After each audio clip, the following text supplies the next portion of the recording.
ये वीडियो थोड़ी सी डिफरेंट है। इसमें हम कोई क्वेश्चन को कवर नहीं कर रहे हैं। यहाँ पर हम कुछ आइटम्स होते हैं इनकम एंड एक्सपेंडिचर अकाउंट के, उनको देखेंगे, उनका ट्रीटमेंट होता कैसा है। क्योंकि जब हम कोई भी बड़ा क्वेश्चन सॉल्व करने जा रहे होते हैं तो ये छोटे छोटे से पॉइंट्स होते हैं जो कि हम भूल जाते हैं या फिर जिनका ट्रीटमेंट हम पता नहीं होता हमें, तो ये बड़ी दिक्कत करते हैं और ये पॉइंट्स एंड तक दिक्कत करते हैं।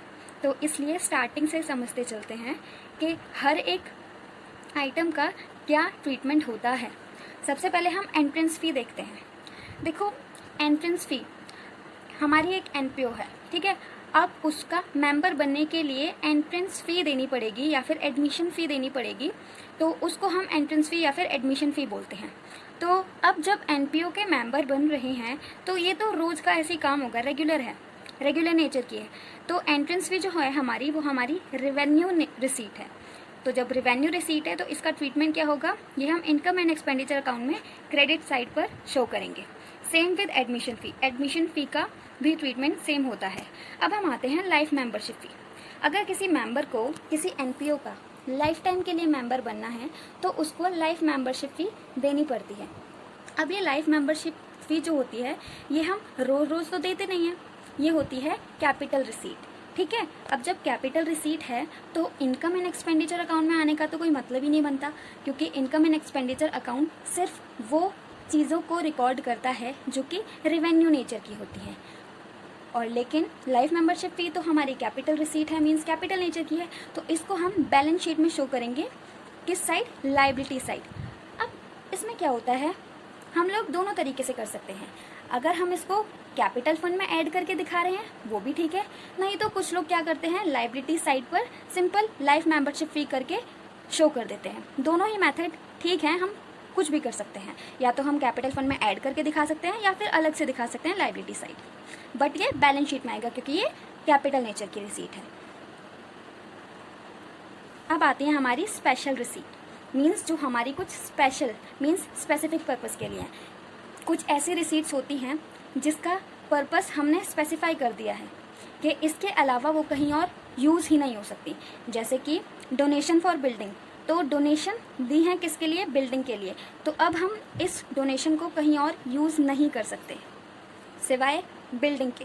तो ये सिर्फ बिल्डिंग के लिए यूज़ हो सकती है, इसलिए ये स्पेशल ओकेशन के लिए है, ठीक है। तो हम इसको, तो कौन सी रिसीट हो गई, ये कैपिटल नेचर की हो गई, तो हम इसको लायबिलिटी साइड पर शो करेंगे बैलेंस शीट में। अब इसमें ना एक हम एग्जाम्पल देखते हैं। अब ये एग्जाम्पल क्या है, देखो ये एक एग्जाम्पल है, हमें मैच एक्सपेंस दे रखे हैं 3 लाख के, मैच फंड दिया है 1,70,000 का, डोनेशन दी है मैच फंड के लिए 90,000 की। पहले आप मेरे को बताओ ये स्पेसिफिक पर्पस के लिए है या फिर जनरल। तो ये स्पेसिफिक पर्पस के लिए है क्योंकि ये डोनेशन फॉर मैच फंड है, ठीक है। अब एक और चीज़ है, proceed from sale of match tickets 30,000। तो अब हम देखते हैं इसका हम ट्रीटमेंट कैसे करेंगे। तो देखो मैच फंड है 1,70,000 का। अब आपने हर चीज़ देखी, मैच एक्सपेंस मैच फंड से रिलेटेड है, डोनेशन फॉर मैच फंड ये भी इससे रिलेटेड है, proceed from sale of match tickets ये भी इससे रिलेटेड है। तो इसमें से जो भी हम सारी चीज़ें करेंगे वो हम बैलेंस शीट में करेंगे लायबिलिटी साइड पर। तो ये रही हमारी बैलेंस शीट, तो थोड़ी रफ सी बनाई है तो थोड़ा एडजस्ट कर लेना। तो मैच फंड 1,70,000 का था, इसमें डोनेशन हमने प्लस की 90,000 की, proceed from sale of tickets था वो था हमारा 30,000, इन तीनों को प्लस करके हमारा 2,90,000 आता है। अब एक चीज़ देखो, जब हमारे पास इतना ही बचा मीन्स 2,90,000 ही है, तो हम जो हमारा मैच एक्सपेंस थे 3 लाख का वो कैसे कर सकते हैं। तो हमें मैच एक्सपेंस, हम सिर्फ हमारे पास कितना पैसा है एक्सपेंसेस को भी करने के लिए, सिर्फ 2,90,000 है, ठीक है। तो हम 2,90,000 पूरा का पूरा हो गया, तो यहाँ पे नील आया, कुछ भी नहीं रहा।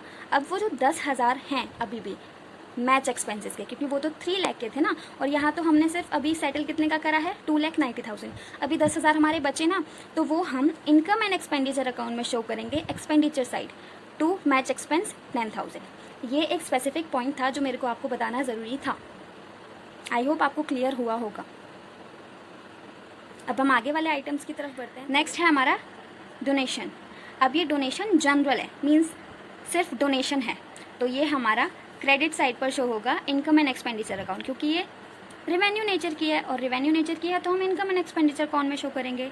नेक्स्ट है हमारी स्पेसिफिक डोनेशन, जैसे कि donation for library, donation for building, ये सारी चीज़ें होती हैं वो स्पेसिफिक पर्पज़ के लिए होती हैं, तो ये हम लाइबिलिटी साइड पर शो करेंगे। अब नेक्स्ट आती है लेगेसी। यार ये एक ऐसी चीज़ है जिसने मेरे को तो एंड तक परेशान किया था और मैंने बहुत पूछा था, मतलब इसने बहुत परेशान किया था और इतना डाउट था ना इसका कि एंड तक भी क्लियर नहीं हो पाया था।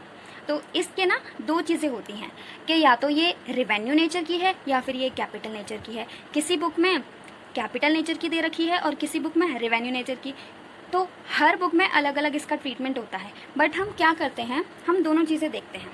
देखो, अगर कोई स्पेसिफिक नहीं दे रखी, मीन सिर्फ लेगेसी है, तो हम उसको जनरल मानते हैं, जनरल डोनेशन मानते हैं, तो ये क्रेडिट साइड पर आ जाएगी इनकम एंड एक्सपेंडिचर अकाउंट के। लेकिन अगर कुछ स्पेसिफिक पर्पस मेंशन है लेगेसी का, कि लेगेसी फॉर जो भी स्पेसिफिक रीज़न है, जिसका स्पेसिफिक पर्पस है, अगर वो कुछ मेंशन है तो हम उसको लाइबिलिटी साइड पर शो करेंगे। तो मैं आपको एक पॉइंट बता देती हूँ कि कभी कभार क्या होता है ना कि हम हो जाते हैं कंफ्यूज कि यार ये आ तो गया, अब हम कंफ्यूज है कि ये रेवेन्यू नेचर का होगा या फिर कैपिटल नेचर का होगा। तो आप ना नीचे नोट डालाना कि मैंने इस केस में एज्यूम करा है कि ये रेवेन्यू नेचर की है या फिर कैपिटल नेचर की है। ठीक है।